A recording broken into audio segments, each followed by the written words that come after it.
Muito bem, é o Gazeta Entrevista que está no ar pela sua TV Gazeta, Rede Record de televisão. É sempre uma alegria estar aqui com vocês e com os nossos convidados no Gazeta Entrevista. A gente sempre começa esse programa agradecendo em primeiro lugar a Deus, que é a fonte da vida, e ao Senhor Jesus, que é o nosso Salvador. Quando você tem Deus no coração, meu amigo, pode vir batalha, pode vir problemas, você não está sozinho no barco. Jesus venceu as tempestades. E os discípulos estavam ali todos preocupados, com medo, porque não estavam vendo saída. E quando Jesus está no barco, meu amigo, a gente descansa. Não deixe que os problemas o abatam. Siga em frente. Quando Jesus está com você no barco, ele não afunda. Vamos falar aqui de um momento tão especial, né? Que o Réveillon está chegando e você já se programou? A TAM Viagens tem dicas excelentes com condições imperdíveis de aniversário. Réveillon em Madrid a partir de 10 parcelas de R$ 379, com aéreo, ida e volta e 4 noites no Hotel Madrid Ribeira del Manzanares, com café da manhã, seguro viagem, bolsa viagem e você ganha seus pontos múltiplos. A saída é no dia 30 de dezembro de São Paulo, então corra que ainda dá tempo. Mas se você prefere passar o Réveillon em Paris, a Lígia Gomes, a nossa Lígia aqui, disse que quer ir para Paris. Ela vai comprar a passagem dela na TAM Viagens, pagando 10 parcelinhas de 637, com direito à hospedagem, com café da manhã, 6 noites no Kaiká Cairé Hotel de Paris, com seguro viagem, bolsa viagem e os pontos múltiplos. A saída também é de São Paulo, no dia 30 de dezembro. Fala a verdade, é para quem tem bom gosto, não é verdade? Informações e reservas na TAM Viagens, térreo do Hotel Pinheiro, 3224-8552. Vou bater um papo neste primeiro bloco do nosso Gazeta Entrevista com o deputado federal Cibá Machado. Olha, tem um tema que tem sido muito ventilado na imprensa, bastante explorado, que é o tema das doações de campanha. O deputado Cibá foi apresentado como um daqueles que recebeu recursos de empresas que estão envolvidas no escândalo da Operação Lava Jato, a Engevix e a Camargo Correia. Outros políticos do Estado também. Afinal de contas, existe alguma irregularidade na doação desses recursos para a campanha do deputado?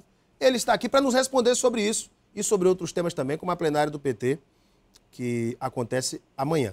Deputado, muito boa noite. Boa noite, Alain. Tudo bem? Beleza. E aí, deputado? Tá dando muita dor de cabeça essa história das doações, doações das empresas envolvidas na Lava Jato. Como é que o senhor tem acompanhado essa polêmica toda? Até mesmo porque meu nome apareceu, né? Está lá na relação apresentado pela Polícia Federal. E aí, para muita gente que me conhece, mas o Cibá está metido com Lava Jato, que história é essa? Então, são doações normais, plenamente normais, que é normal do Brasil. As eleições é por lei, garantido por lei, que as empresas podem financiar campanhas eleitorais. Está posto. E não é de hoje, é de muitos anos.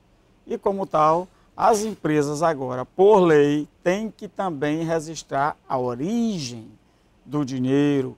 Então o partido recebe a contribuição da campanha e registra quem está doando. Não pode ter. Então, quando eu peço recurso, um dinheiro para a campanha ao meu partido, o PT passa, mas não tem no seu caixa, ele é de coleta de campanha de empresas. Então ele diz a empresa que me mandou o recurso para cá. Então, em relação a isso, aparece meu nome na prestação de conta de 2010. Em 2012, os candidatos a prefeito e a vereador que me pediram ajuda, eu pedi ao Diretório Nacional e foi transferido direto para eles, também aparece lá, como agora também em 2014. Então não tem nada que está escondendo nada de ninguém, né? Então, o dinheiro vem do Comitê do PT Nacional, as doações são feitas pelas empresas ao Comitê do PT e o Comitê Financeiro, através dos bônus, repassa aos candidatos dos estados. Agora, tem uma coisa que eu quero registrar, que havia sim uma tentativa por parte de setores da oposição do Brasil, setores da mídia nacional e, pasme, até de membros do Supremo Tribunal Federal, de dizer que poderiam construir um cenário para não permitir a aprovação das contas da presidenta Dilma e não permitir, portanto, a sua posse. Então, o PT, sem as contas aprovadas não toma posse. Exatamente. Nós entendemos que estava em curso uma espécie de golpe da caneta, como assim se sucedeu no Paraguai há pouco tempo atrás. Então, agora, como a chamada Operação Lava Jato vê lá a relação de quem doou dinheiro, e aí é dinheiro passado, com bônus, com nota fiscal, com tudo mais. Eles criaram uma tese de que o PT estaria pegando recursos de propina para financiar a campanha eleitoral dos seus candidatos como um todo. Só que a mesma empresa que doou ao PT, doou a praticamente todos os partidos. São muito poucos os partidos que não receberam recursos destas empresas. E, ao fim e ao cabo, desistiram da ideia de rejeição das contas da presidenta Dilma, que foi aprovada, e com algumas ressalvas, como também a mim, em alguns momentos eu tive que ir lá explicar por que determinada coisa não estava resolvida e está aprovada por unanimidade. Então havia uma tese de dizer assim, olha, o Cibá recebeu, foi propina. O Cibá está envolvido no escândalo. Você acha que teve essa tese contra o senhor? Não digo com o Cibá, porque não é a pessoa do Cibá, era o PT. Estavam tentando fazer isso, era com a presidenta Dilma, e não conseguiram. Então o nome do Cibá aparece, não vamos considerar que o Cibá é o Partido dos Trabalhadores. Está lá a relação de quase todos. Se você olhar a contabilidade de quem recebeu o recurso da tesouraria do partido, na grande maioria, a tesouraria do partido recebeu dinheiro destas empresas. O seu nome aparecer numa planilha da empresa é perfeitamente normal? Mas é isso que é normal. Meu nome está lá, com valores, está lá, e que o valor que está escrito lá é exatamente o que está na minha contabilidade, com bônus repassado e nota fiscal e prestação de contas. Agora, o senhor Aécio Neves, eu tenho que dizer isso, capitaneou sim uma tentativa de dizer que a presidenta Dilma não podia arrumar. Então, o que nós estamos considerando é que é uma espécie de terceiro turno que não acaba mais. Mas agora, hoje, eu vi na internet, Alain, que as contas dele também sofrem do mesmo problema. Exatamente igual. Aliás, as contas de Geraldo Alckmin não foram aprovadas. Não foram aprovadas. Em São Paulo. Governador de São Paulo. Foram rejeitadas no TRE. Que podia até dizer, não, pela questão local, o TRE não vai criar problema.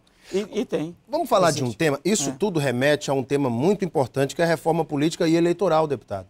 Muita gente advoga da tese de acabar com o financiamento nos moldes que são hoje legais, que são os financiamentos por empresa, por pessoa física, etc., e estabelecer o financiamento público de campanha de uma maneira irrestrita.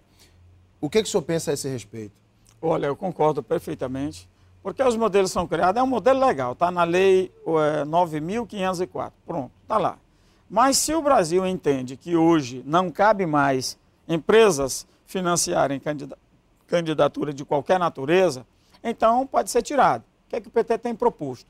Põe o financiamento público de campanha. Alguns dizem, não, mas se estão fazendo, digamos assim, coisas erradas com o financiamento privado, como é que não vão fazer com o recurso público? Neste caso, não faz no recurso público. Por quê? Porque o Superior Tribunal Eleitoral, TSE, ele diz o valor que será a campanha e quanto será os destinos de recursos para as candidaturas a presidente, candidatura ao Senado, Câmara e por aí vai. Todas as candidaturas. E de antemão, na convenção do partido, cada pessoa que for candidata já sabe quanto que se receberá na sua conta para a campanha eleitoral. E todos os candidatos e toda a sociedade saberá antecipadamente quanto que cada candidato terá para suas campanhas. E aí fica mais fácil você saber o volume da campanha de cada um e tal, porque não tem como fazer peripécias, a gente sabe o tamanho das campanhas e muda completamente o estilo das campanhas. Então nós defendemos a ideia do financiamento público, porque de uma vez por todas, aí é claro, vai ter que retirar pode até investir com marketing, se quiser investir com marketing, mas não vai ter mais tanto dinheiro para isso. A reforma política deve ser fatiada ano que vem. Não deve sair uma reforma política eleitoral completa, mas deve ser fatiada, como alguns setores políticos imaginam. O senhor pensa que deve ser desse jeito mesmo? Se o Congresso for o atual, é inevitável que seja por fatias. Se fizer o tal do Assembleia Geral Constituinte exclusiva, por exemplo, aí temos hoje 513 deputados e 81 senadores. E aí esbarra numa outra polêmica. Aí você retira eles deste ponto e elege-se um Congresso para tratar apenas deste assunto. No dia que promulgar, está encerrados os mandatos e voltam para casa. Que eu acho que não passa também. Então, também se não passa, é possível que encontre um consenso, vota aquela matéria. Encontrou outro consenso, vota a segunda matéria. Vai fatiado. Como está hoje a reforma tributária. Exato. Está desse jeito. No sábado, o PT faz sua plenária de encerramento de atividades deste ano e também uma avaliação do resultado das eleições. Como é que o